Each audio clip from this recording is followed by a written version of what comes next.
Hey, what's up guys? So today we're going to talk about why I left music video directing. I know a lot of people have been asking me, do you still shoot music videos? Do you still work with rappers? And the answer is not really.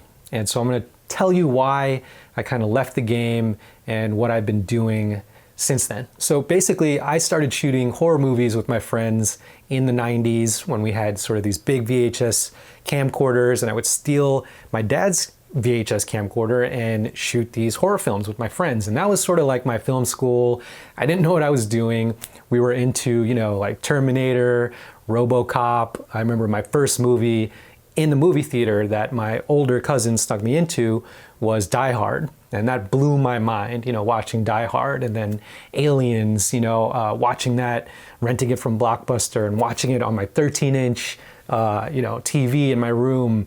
And it just like blew my mind. And so that is sort of how I got into filmmaking, the storytelling and all that stuff. But I was really big into science fiction and action. Now, I didn't really think I was an artist, in high school. There were amazing illustrators and things like that. But I never thought that, I never considered myself like an artist, right? So I didn't really entertain art school. But I went to Manhattan College, which had a great engineering program, and they had computer science. And so I took a couple of courses in computer science, and I realized that it wasn't really for me. I wasn't really into algorithms, and I did pretty poorly on my grades. So I decided to transfer out of there, and I went to NYIT, New York Institute of Technology. So part of it was I didn't want to waste my parents' money. They were helping me go to college. They were paying for my dorm. So I wanted to go to commuter school, save some money there, and just kind of see what it was like, dip my toes into art school. And so I went to art school, and I graduated with a computer graphics degree, and I thought I was just going to be a designer. Back then I was like designing DVD menus, for some of you older folks out there. We used to design like the animations on the DVD menus. So I was doing that after school. I was working in Manhattan. And, on the nights and weekends, I was filming these music videos and these short films with my friends. That led to like trying to do my first feature film. And that was, kind of like not really a good film, but it was kind of like my film school. And I got inspired by seeing a lot of my friends that I was working with at these like design jobs who went to, NYU or some other like, prestigious like film schools, and seeing their projects. And I wanted to kind of get into that. I didn't really know what I was doing, but it was a lot of great hands-on experience. Okay, so we fast forward again to about 2007, and that's where I kind of started getting my big break. I was like really into hip hop, still am, and if you're in New York City, it's really easy to kind of get into the scene. So I had a bunch of friends who were in the music industry, and they introduced me to some of the upcoming rappers, guys like Joel Ortiz. Was making some noise back then, and so I started shooting videos for him for free because I really loved his music. And just that sort of spiraled into bigger named artists like The Roots or Wale, that kind of thing, and eventually led to doing a video with Jay-Z, and that was the Blue Magic trailer. So after the Blue Magic trailer, I started getting more requests, to do music videos. A lot of these folks were on the Def Jam roster. I had a friend, my business partner, who was like kind of hooking me up and introducing me to a lot of folks. And I started doing that for a while. And so, so between like 2007 and 2010 is where I was really, really kind of prolific and like constantly like churning out these music videos. And I was like, it was on the cusp of like when YouTube first came out. So I was like posting on YouTube and creating behind the scenes videos and just like sending it out to the blogs and things like that. And blogs were really big back then, and that was the way that you sort of got your information. Streaming wasn't really a thing yet. So it was really where you found new music was like on the blogs, like Nah Right and Two Dope Boys and that kind of thing, Misinfo. So after like around 2010, I started kind of getting a little bit disillusioned, right? There was a lot of like celebrity worship and dealing with like sort of the commissioners, like the music video commissioners at the labels. And, I wanted to make art. I wanted to tell stories. I wanted to do like narrative storytelling with music videos. And that really wasn't what was important at that time. You know, it was really, it was starting to change, you know. A couple other things too, I wasn't really making any money, you know, it wasn't really a lucrative place. I was getting attention, I was getting press, but we weren't really making any money. Like, directors are oftentimes asked to work for really low budgets, or even if you have a budget, you have to put it all on screen, right? You want to like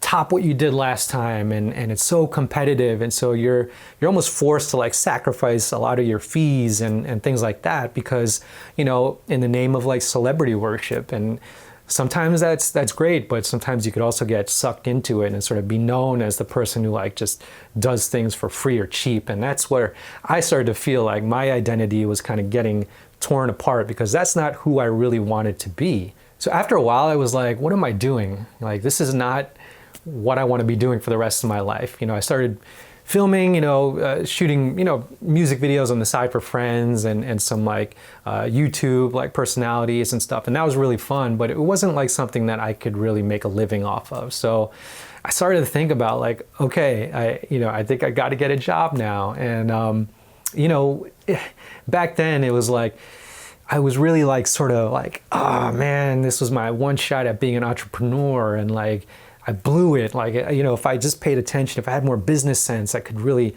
you know, do it like the way I wanted to do it. And I saw my peers who were like really successful and had like a great team around them. And I really felt like, you know, maybe if my personality was different, or had better business sense, like I'd have a better team and things like that. And I started to get really down on myself, and it wasn't healthy at all.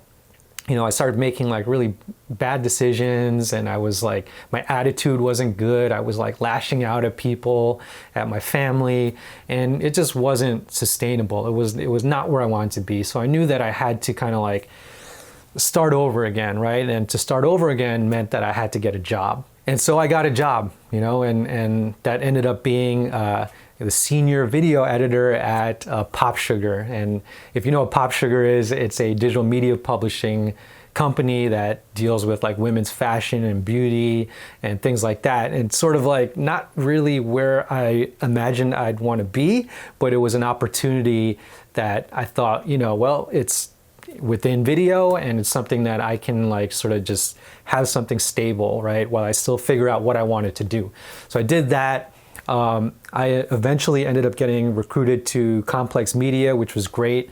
So I was, you know, working in the editorial team, and then I eventually got promoted to creative video director for marketing. And so I made a lot of great friends. I did some really cool projects. So eventually I got to Ann Arbor, Michigan, where I found an opportunity to work for this really cool startup called Duo Security. And it was like, when I told my friends, they were like, what, a security company? And I was like, no, it's a tech company, and it's cybersecurity. It's like hackers and stuff. And they're like, yeah, I don't get it, dude. Like, what are you're going to leave New York? And so it was a lot of, I got a lot of strange looks about that, but I knew that I needed to make a change.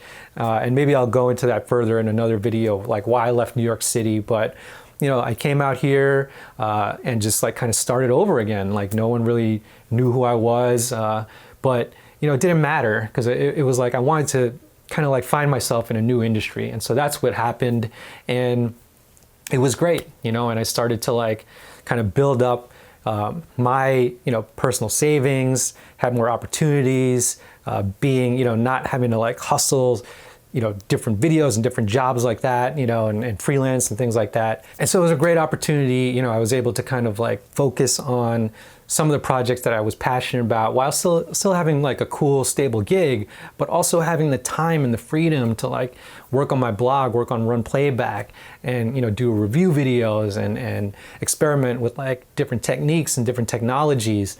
And so that was really, you know, and that's kind of where I'm at right now. And that's been really, really, really amazing to find the time, to find the passion, rediscover myself.